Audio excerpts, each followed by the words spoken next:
Denise here from the Woodsy couple, and we are back from our trip to SMOKEMONT Campground, and it was absolutely amazing. And I just wanted to first and foremost thank my aunt and uncle for inviting us up there. I know that it had been a while that we had been kind of putting off the trip, and then this pandemic hit, and it just kind of set a tone like you need to spend more time with family. So hopefully everyone's gotten a chance to do that over this last year and a half. Anyway, let's stop talking all down and stuff, and let's open a beer and let's talk about some hiking. All right.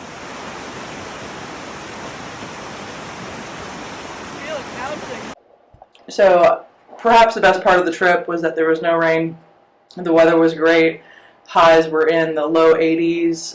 The lows were in the low 60s. It's absolutely perfect to sleep in for this Florida native. It had rained the entire week before we showed up, so other campers had been completely rained out and the ground was saturated. So the tent sites all have tent platforms and picnic tables and fire rings, which were super convenient. I say super a lot. You haven't noticed. Your sleeping pad's at the bottom of your bag, so.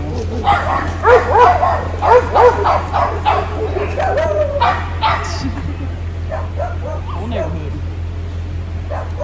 They don't have showers, but there are plenty of bathrooms there with very easy access.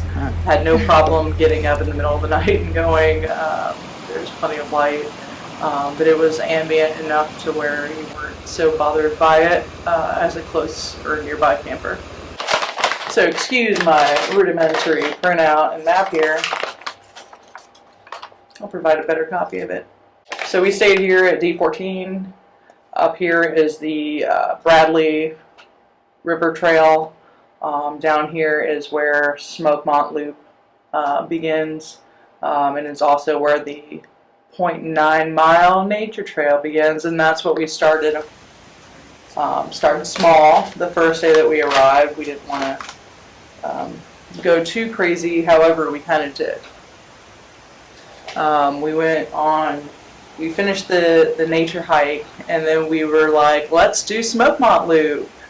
And we were incredibly excited to start this 5.9 mile hike, thinking that it would be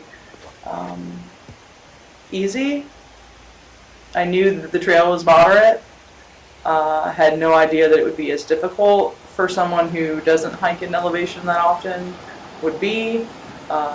And to top it all off, we made a fatal mistake, and that was about a mile in. I confided to Brian and said, we don't have any water.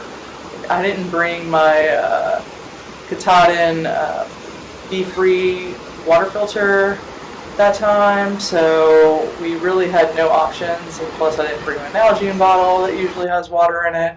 We were severely underprepared.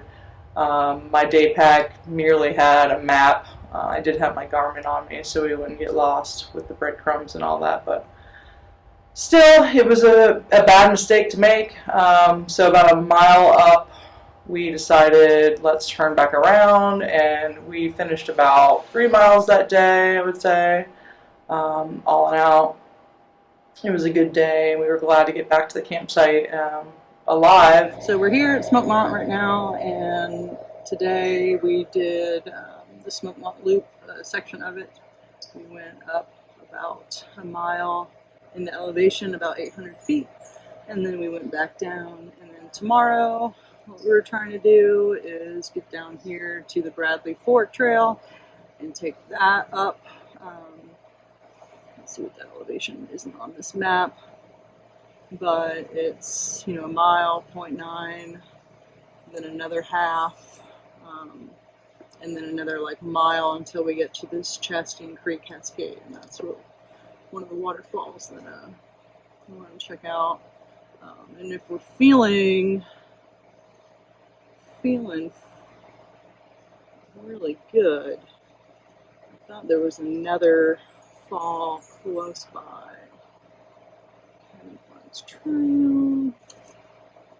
Maybe it's on another map. So I also had this downloaded on my phone.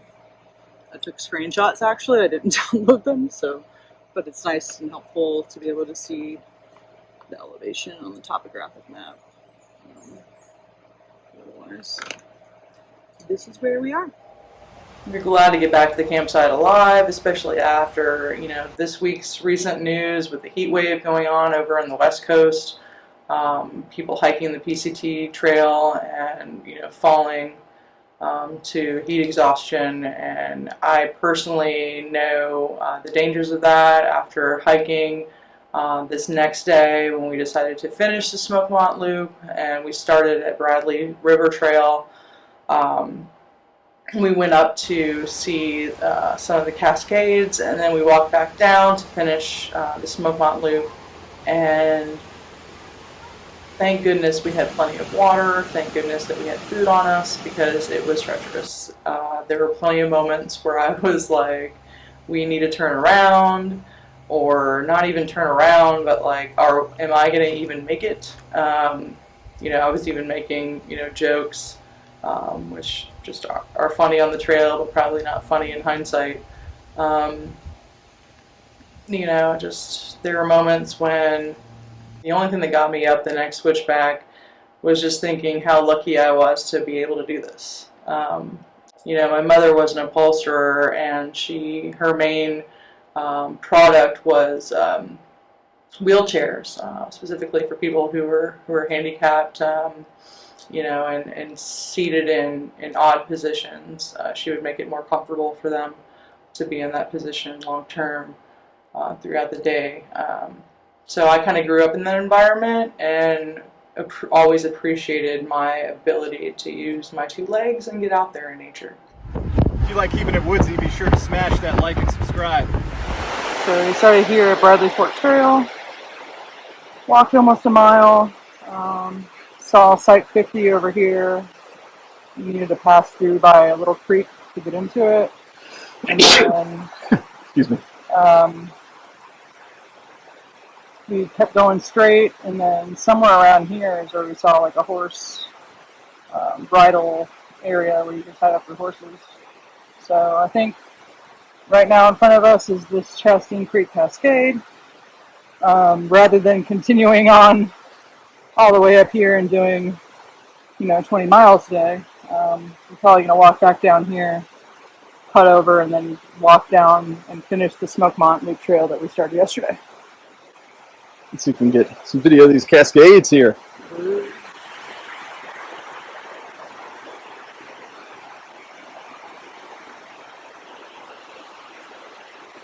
Sort of. So as I said, we kind of had to stop about 4 or 5 times just for me to gather my composure. There were definitely times when I felt dizzy, and my hat sort of started to feel tight around my temples, and that's when I just kind of knew, time out, time to take a break. Brian was really helpful in that regard, as far as, just making sure to look back. His gait is much wider than mine, so he takes off along the trail, and my little baby steps usually put me pretty far behind him. He's pretty good about just making sure to look back and make sure that I'm okay. And I try to make sure that I have enough breath in me to give a shout out to him that I'm stopping. So just make sure that you have that communication open. Another tip that I would have to say is redundancy. Paper maps. Redundancy like breadcrumbs, a GPS like the Garmin InReach. I have the Garmin Insights watch. That was extremely helpful to drop breadcrumbs and just know how to get and find your way back to where you came from. That was my #1 concern out there in the Smokies. The one thing that did make the elevation and the climb not as difficult for me were definitely the Brooks Cascadia 15s. I can't harp on these shoes enough. Again, I'm not sponsored, but these shoes just lock your foot in and keep you in line and your body in alignment, so that when you're walking up these steep grades, that your back stays straight, your spine stays straight, and your neck. That way you're not facing hip pain or any kind of nerve pain.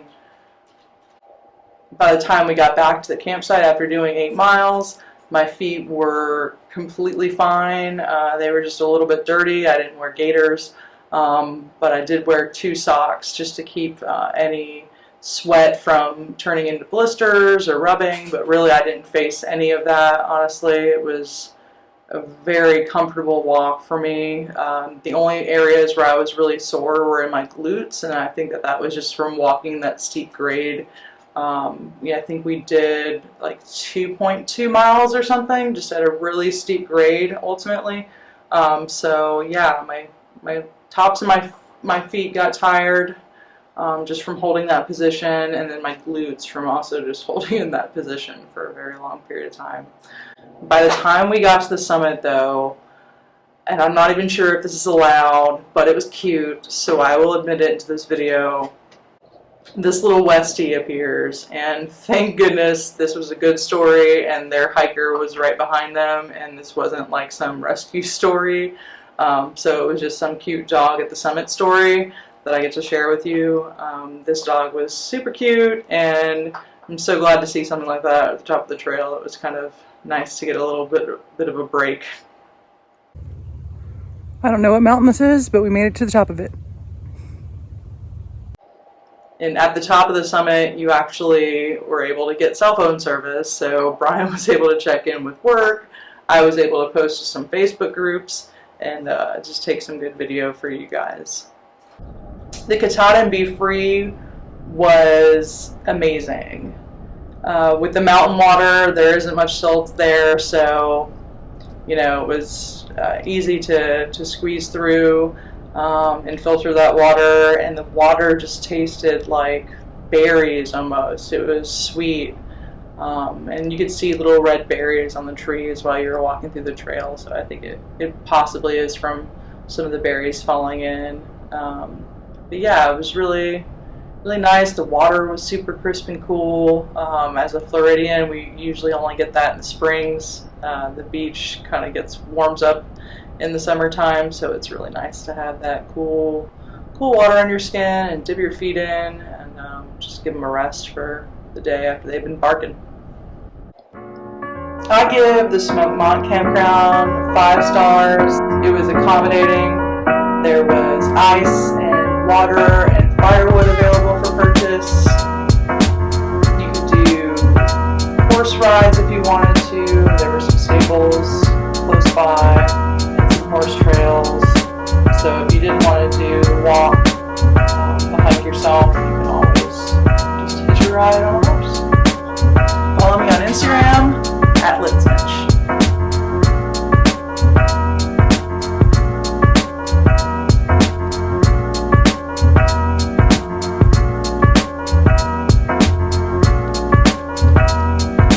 Remember to keep it woodsy. Cheers.